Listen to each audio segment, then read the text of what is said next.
नमस्कार, स्वागत है खबरें A to Z न्यूज़ में। मैं हूं प्रदीप कुमार। आज हम आपको एक ऐसे शख्सियत से रूबरू कराएंगे जो स्वयं का स्वामी है। आपको सुनने में बड़ा अजीब लगेगा कि स्वयं का स्वामी आखिर है क्या। स्वामी सुरजीत सिंह कोहली, जी हाँ, जो दीदेवार जीवन ज्योति संस्थान के संस्थापक हैं। युवा अपने आप को नशे की लत से कैसे अपने आप को इससे दूर रख सकता है और बलात्कार की घटनाओं पर काबू कैसे किया जा सकता है, कैसे इन घटनाओं को रोका जा सकता है, इस पर स्वामी सुरजीत सिंह कोहली जी ने क्या कहा, आइए सुनते हैं।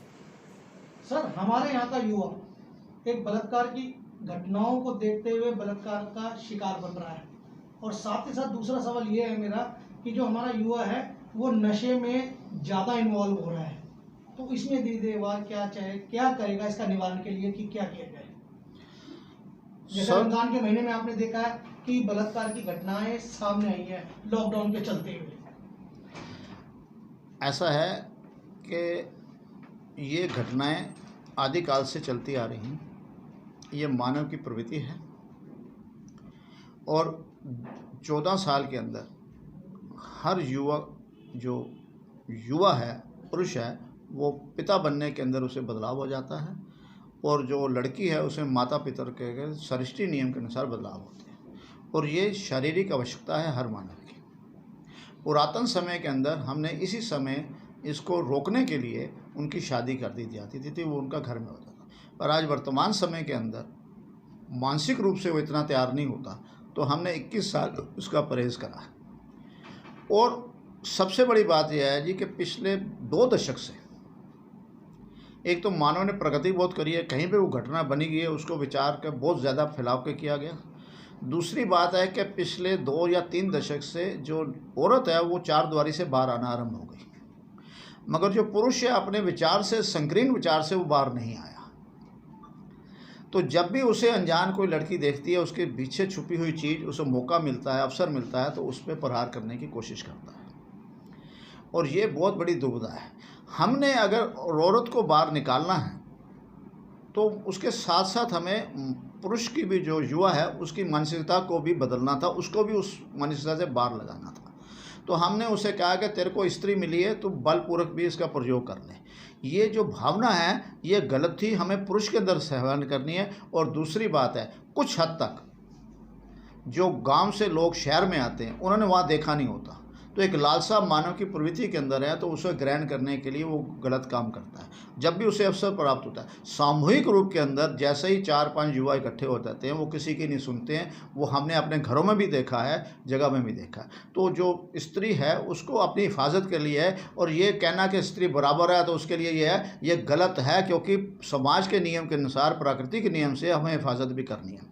अगर आपके पास एक पर्स है, उसके अंदर आपने हज़ारों रुपए रखे हैं और आप बस और ट्रेन में जा रहे हैं, तो पर्स खोल के दिखाते हैं लोगों को या उसे बंद रखते हैं। तो आप भी मालूम करिए कि युवा को किस चीज़ से प्रेरित होती है। उसको खोल के दिखाना भी गलत है, उसे प्रेरित करना भी दीदेवार गलत मानता है। लेकिन ये कैसी मानसिकता है कि छोटी छोटी बच्चियों के साथ रेप होता है? एक लड़के की उम्र ज्यादा होती है, एक बच्ची होती है जो 2 साल की होती है, कोई दूध मुहैया बच्ची होती है, कोई 8 साल की बच्ची होती है, कोई 6 साल, उनके साथ रेप, ये कैसी मानसिकता है? हाँ, ये एक डिप्रेशन मानसिकता है। एक उसके अंदर काम की भावना इतनी अधिक बढ़ जाती है कि जब वो उसके विचार के अंदर आ जाती है तो उसे प्रकट हो जाती है। और सृष्टि नियम के अंदर स्त्री कभी भी काम भावना के अंदर तैयार हो सकती है, मगर पुरुष के अंदर एक सीमित दायरा का रहेगा। जब तक उसकी विशेष इंद्री में तनाव नहीं है वो नहीं कर पाता। तो इसीलिए वो विशेष इंद्री उसे स्त्री के रूप में नहीं मिलती है, बच्चे के रूप में नहीं मिलती है, उसकी विचारधारा में मिलती है, और उसके सामने जो आता है उसको उसका निष्कासित करने की करता है। और इसलिए दीदेवार सभी पुरुष जाति को ये संदेश देता है और रिक्वेस्ट करता है कि अपने विचारों में शुद्धता लाएं, अन्यथा आप अपना जीवन और उस परिवार का और उस बच्ची का जीवन भी दुर्बल करते हैं। और कभी भी आपने कभी देखा है कि ये भी हमारे सरकार का और मीडिया का भी दोष है कि जिसने बलात्कार करा है उसको भी मीडिया उसकी सद्भावना को सामने लाएं तो ये भी दूर हो जाएगा। हमने उसे इतना बड़ा दोषी दे दिया है, उसके विचार देके वो कितना पछता रहा है, वो अगर हम सामने लाएंगे तो ये घटना में कुछ हद तक रुकावट हो सकती है। और आगे इसी बात को बढ़ाते हुए हम बात करते हैं कि जो यंगस्टर है, चाहे लड़की हो चाहे लड़का हो, वो नशे के आदी ज़्यादा हो रहे हैं और बड़े बड़े क्लबों में उनका रुख ज़्यादा हो गया जाने के लिए।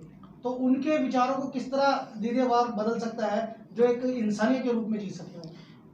नशे को पहले समझना होगा। नशा जिसको हम कहते हैं वो नशा नहीं है, वो अट्रैक्शन है। नशा शब्द उसे होता है जिसकी स्वयं की जो स्वाभाविक चाल है वो बदल जाती है, और ये नशा तो है ही नहीं, क्योंकि ये स्वयं कुछ समय बाद ख़त्म हो जाता है। नशा है पद का, नशा है ज्ञान का, नशा है ताकत का, और ये नशा नहीं है, ये नेगेटिविटी है, बुराई है, और इसमें गुण है कि सर्वप्रथम ये उसको किसी ना किसी तरीके से उसकी को प्रभावित कर लेती है, और जो युवा है या कोई भी व्यक्ति विशेष है उसकी आसक्ति में आ जाता है कि मुझे इससे आराम मिलेगा, और जब उसे समझ आती है तो वो उसके अंदर वो दीमक की तरह चाट जाता है। और मैं हर युवा से कह सकता हूँ कि आप किसी का भी सजगता से उपयोग करेंगे तो कभी भी नशे में नहीं जाएंगे, और ये सेवन भी अगर करना है तो उसको सजग से करें। सेवन करना गलत नहीं है, उसका दुरुपयोग समय सीमा के अनुसार नहीं किया गया वो गलत है, और हम इसको एंजॉय के रूप में लेने के बाद आदत के रूप में बनाते हैं, क्योंकि ये शुरू के अंदर किसी भी बुराई चीज़ के अंदर ये गुण है कि वो अपनी अट्रैक्शन दिखाती है।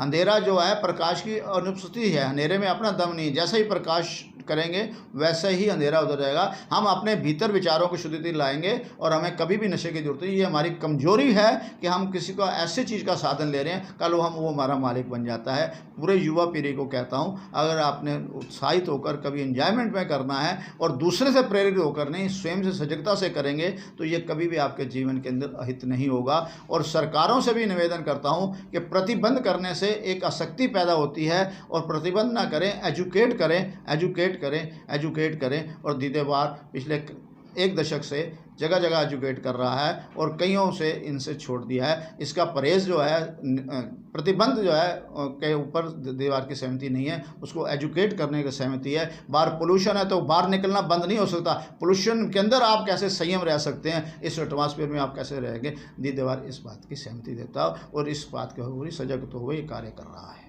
तो जनता को, जो यंगस्टर, उनको विचार कैसे मिले, कैसे विचार प्राप्त करें? वो हमारे यहाँ क्लासेस होती हैं, आप अपने माध्यम के अंदर दें, और बहुत लोग आ चुके हैं। और दीदेवार गारंटी देता है, जिस किसी को भी किसी प्रकार की समस्या है वो आए, 3 दिन क्लास लेने के बाद वो उस पर चलना आरम्भ हो जाएगा, मगर 3 दिन उसे अटेंड करना होगा। वो सामूहिक रूप से करेगा तो एक दूसरे से सहयोग होता है। वो दीदेवार आपके माध्यम से कांटेक्ट करें, हमारे को डायरेक्ट कांटेक्ट करें। यकीन करेंगे बड़े से बड़ा डिप्रेशन या बड़े से बड़ी बीमारी हम विचार के माध्यम से दूर करेंगे, और गलत दिशा से उसे सही दिशा में प्रेरित करने में कई बार हम सक्षम हुए हैं। उसी आधार से हमारे अपने अनुभव से कह सकते हैं कि हम हर व्यक्ति विशेष के लिए सक्षम हो सकते हैं। क्या कोई इसका फीस है फ्री? हमने आज तक कभी किसी से कुछ नहीं लिया, मगर एक जीवन के अंदर बहुत बड़ा अगर करना है तो उसका खर्चा पानी होता है। वो जो अपनी देह से करें, जिसके पास कुछ नहीं है उससे कभी नहीं लेंगे, मगर जो देने के सक्षम है उसे छोड़ेंगे भी नहीं, क्योंकि हमने किसी से उद्देश्य पैसा कमाना नहीं है। आज तक दीदेवार ने किसी से एक नया पैसा नहीं लिया, पर अगर कोई सक्षम है और वो नशे के अंदर पैसा बेकार कर रहा है और नशा उसे छूट जाता है, वो पैसा हम उन लोगों के लिए सहयोग में करेंगे। अर्थात तूने किसी भी तरीके से अपना पैसा कमाया, यहाँ पर कबूल है, क्योंकि गंगा के तरह जैसे किसी भी प्रकार गंगा इनकार नहीं करती। कैसा भी आपने मल मूत्र गंदा माना, आपसे जो भी द्वेष भाव है गंगा स्वीकार करती है, मगर जब वो वापसी करती है तो अमृत के रूप में देती है। दीदेवार भी जब जिसको देगा अमृत के रूप में ज्ञान देगा, और निश्चित रूप से सबके लिए वो जीवन के लिए सहयोगी होगा।